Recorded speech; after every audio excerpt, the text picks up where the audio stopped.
6. Duties.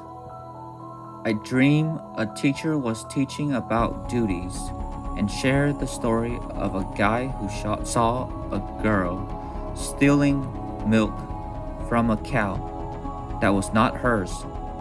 He felt it was his duty to report the crime to all. When he reported, a crowd gathered around him. A crowd also gathered around the girl, defending her.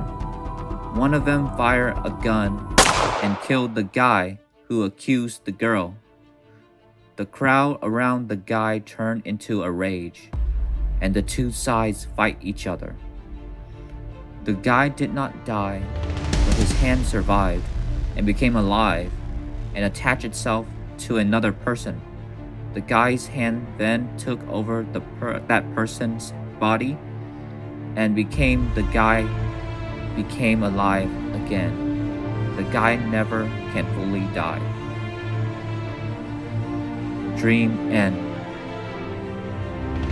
I thought of Ruth gleaning, harvesting, stealing in Boaz's field, and the law of God.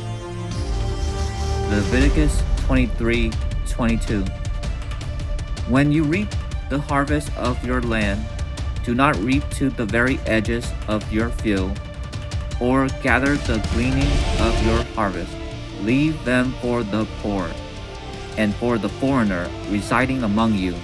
I am the Lord your God.